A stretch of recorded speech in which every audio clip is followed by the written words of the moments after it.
Welcome to a new video. This is going to be all about prime and composite numbers.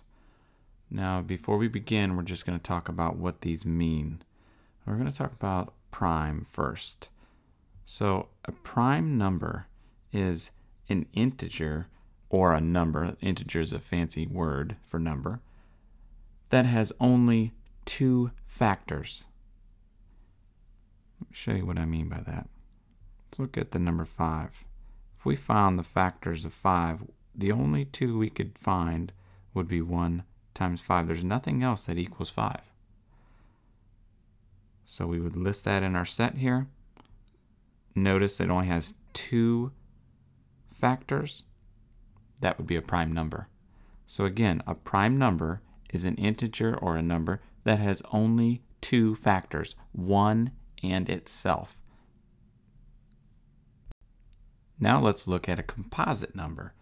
A composite number is an integer that has at least one other factor other than 1 and itself. So let's take a look at an example here. Let's look at 8. We're finding the factors for 8, and we're trying to decide if it's a prime number or a composite number.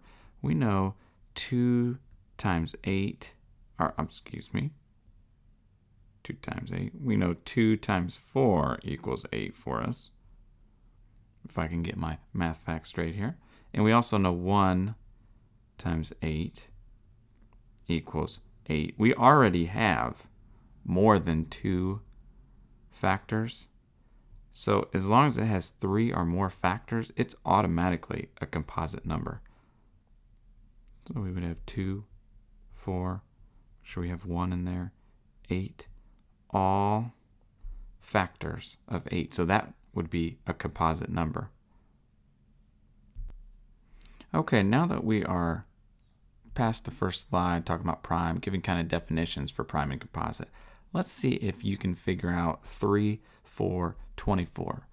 Now, if you want, you can pause the video and you can decide which one's prime, which one's composite. If they're all prime, if they're all composite, you have to decide that.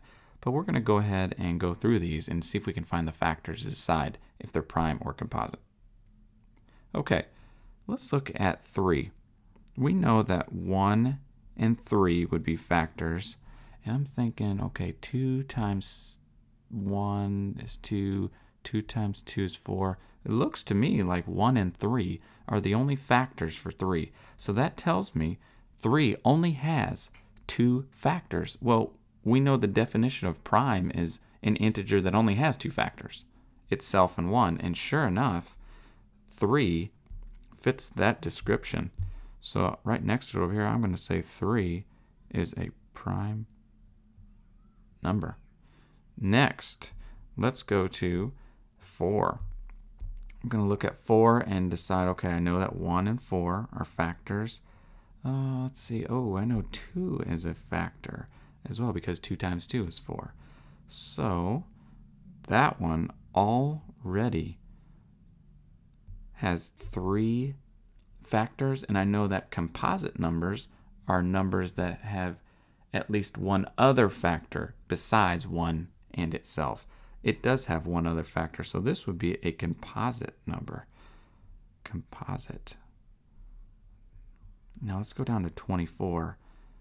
Now you're going to start to see something in these numbers that if it's a number that is an even number, if it is a number that is, let's say, a multiple of 10, or you start to see that these numbers have lots and lots of factors.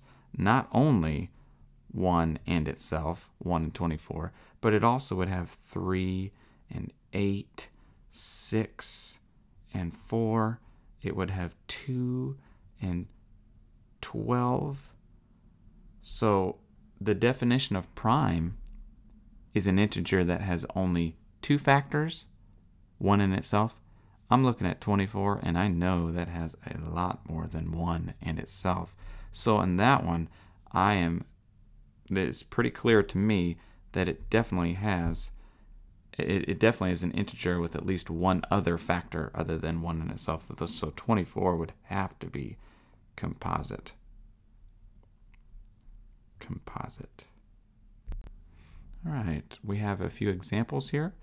Notice that I've got 4 of them listed. I'd like for you to try and attempt to tell me if they're prime or composite. And just as a quick review, I'm going to give you the definition of prime: an integer or a number that has only 2 factors, itself and 1. And then composite is an integer or a number that with at least one other factor other than 1 in itself, with at least one. So if it has 10 factors, then it's automatically a composite. If it has 5, 25, it's definitely a composite number. So let's take a look at 7.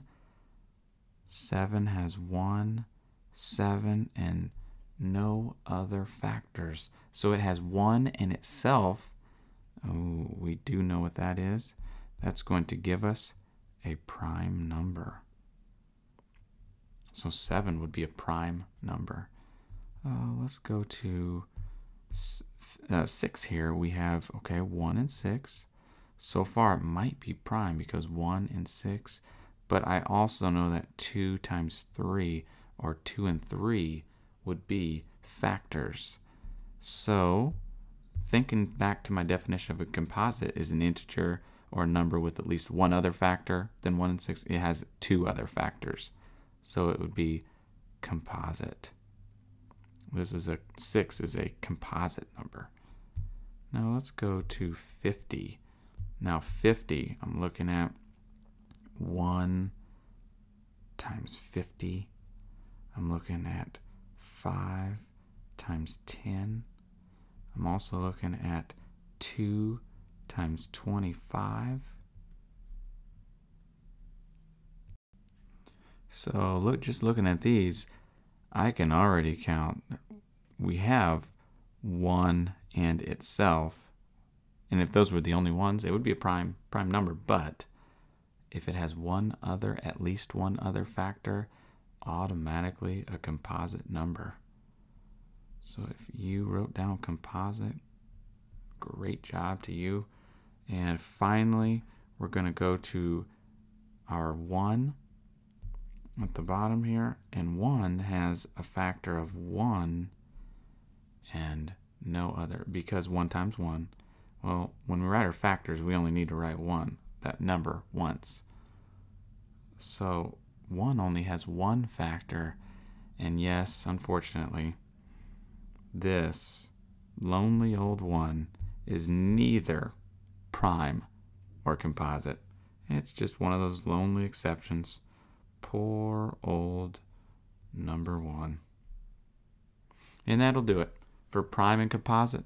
Hopefully you have now learned another math term and a little more comfortable with prime and composite numbers. If you have, enjoy. We will see you next time. Remember, it's a beautiful day in this neighborhood.